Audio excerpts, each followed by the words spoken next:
Bother you, like when other fighters try to bring that up? Not at all. I'm proud that I was a football player. I'm an athlete. You know, I'm an athlete that loves to compete, and you know that's just what I'm doing now. It just so happened to be that I'm in the boxing business right now. But I'm an athlete at heart. You know, I love to compete, and so that's just what I'm doing. And I was a football player, hell of a football player, until I, hurt my knee. So it doesn't bother me at all. What did you learn about yourself after the second Banks fight? Excuse me? About the second Banks fight. What did you learn about yourself coming through that fight? I mean, as far as mentally, I didn't learn.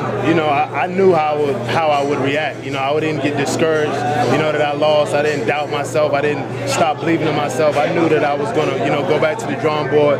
Work hard and try to, correct some of the things that I did wrong. And that's just what I did. In this sport, I had to use all of my attributes. I had to use my speed, my quickness, my power. I just couldn't, beat a bull in every fight and look for a one-punch knockout. And so that's just what I did. And P-BAD, patience, balance, and distance. I just had to work on the basic things, to help you out. And I think I've done a good job, and I'm still learning though. But after losing the first fight by knockout, was there doubt in your mind going to the second fight? Any small sliver of doubt? I mean, no doubt. I mean, you always are, worried about, are you going to, lose again? But as far as me, I wanted the rematch. That was the first question I asked. When could I get the rematch? And looking at the fight, I dominated the first round, and I was dominating the second round until I got caught. But watching that, I was making so many mistakes as far as lunging and reaching, in the fight. And I said, if I clean up, those things, I have a great chance of beating Jonathan Banks in the second fight. And that's what I did, even though I still made, some mistakes that I'm, working on every day in the gym as far as balance and distance and keeping my eyes on my opponent. It was pretty tense up there. In all your history of boxing, does anybody talk you better than Chris or worse than Chris from your other opponent? I'm probably the most trash talking that I've had from an opponent, but it doesn't bother me. That's Chris Arreola. He's going to try to get under your skin and try to get you out of my game plan. But I'm so focused right now.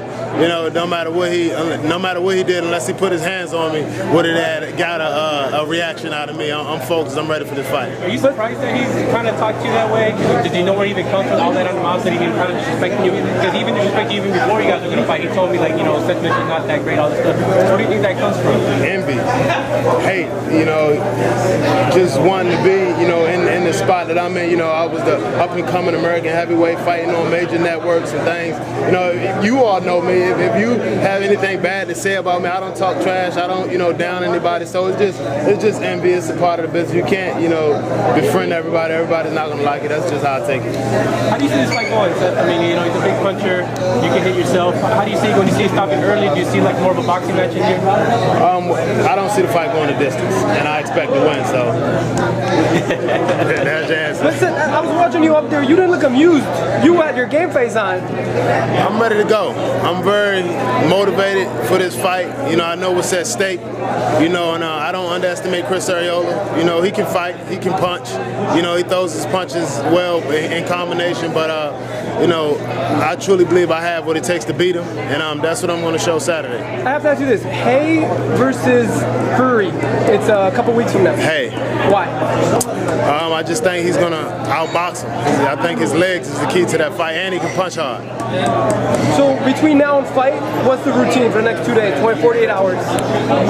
Just do light training. Light training today, light training tomorrow, and just get my Rain Man on, go over my game plan, and we'll see the fight before it actually happens, and just a lot of rest. There you have it. Seth Mitchell, 7 into the ring, September 7th on Showtime. You won't want to miss it. FitnessReport.com. I'm Malik Back reporting.